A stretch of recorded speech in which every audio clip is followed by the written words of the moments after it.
முட்டை வந்து ஃபஸ்ட்டு தண்ணி ஊற்றி முட்டையை போட்டுட்டு அதில் கொஞ்சம் உப்பு போட்டுட்டு 2-3 விசில் வந்த உடனே ஆஃப் பண்ணிங்கன்னா முட்டை வந்து வெந்துடும். முட்டை வந்து லேக்காக வராத ரொம்ப க்ளீனாகவும் இது பண்ணலாம். நான் வந்து ஃபஸ்ட்டே பார்த்தீங்கன்னா வேச்சு எடுத்து வச்சுட்டேன். ஸோ இதை இது வந்து இப்போ உரிக்கிறோம் பாருங்கள், எப்படி இருக்குதுன்னு பாருங்கள். இப்போ வந்து நம்ம வந்து முட்டை உரிக்கிறேன். ஒரு கொஞ்சம் நேரம் சூடு ஆனப்போ ஒரு நிமிஷம் 2 நிமிஷம் ஆற விடுங்க.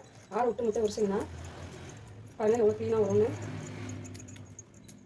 இது இன்னும் கொஞ்சம் சூடாகவே இருக்குது. நீங்கள் கொஞ்சம் ஆற விட்டு நல்லாவே எடுத்திங்கன்னா ரொம்ப க்ளீனாகவும் வந்துடும். இது சூடாக இருக்கிறதுனால கொஞ்சம் இதுவாக இருக்குது.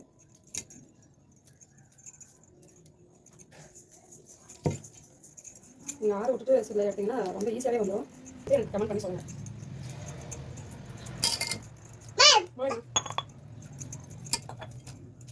ரொம்ப நல்லாவே வந்துடும். ஸோ நான் ஒரு செகண்ட் சூடாக இருக்கிறதுனால கொஞ்சம் இருக்கும். சில்லு நான் வச்சுட்டு எடுத்துட்டிங்கன்னா நமக்கு ரொம்ப ஈஸியாகவும் இருக்கும். முட்டையும் கொஞ்சம் நல்லாவும் இருக்கும். பார்த்தீங்களா? ஓகே, வீடியோ பிடிச்சிருந்தா லைக் பண்ணுங்கள், ஷேர் பண்ணுங்கள். பிடிச்சிருந்தா இதை நீங்கள் ட்ரை பண்ணி பாருங்கள். ஓகே, பாய், தேங்க்யூ. நெக்ஸ்ட் வீடியோ பார்க்கலாம். பாய். இப்போ பாருங்கள், முட்டை எல்லாமே நான் உரித்து வச்சுட்டேன். எல்லாமே எவ்வளோ க்ளீனாக அழகாக இருக்குதுன்னு பாருங்கள். இதில் நாட்டுக்கோழி முட்டை 2 என் பொண்ணுக்காக நாட்டுக்கோழி முட்டை வச்சு கொடுக்கலாம் அப்படின்னு சொல்லிட்டு நாட்டுக்கோழி முட்டை ஒன்றும் இதில் போட்டு வேக வச்சுருக்கேன். பாருங்கள், முட்டைலாம் எவ்வளோ அழகாக வந்துருக்குன்னு பாருங்கள், எவ்வளோ க்ளீனாக இருக்குதுன்னு பாருங்கள்.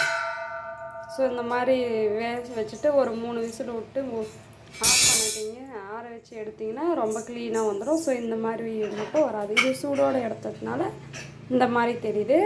அதே ஆறுன அப்புறம் உரித்து எடுத்திங்கன்னா பாருங்கள் இந்த மாதிரி இருக்கும். நல்லா நைஸாக இருக்கும் பாருங்கள், பார்க்குறதுக்கே அழகாக இருக்கும்.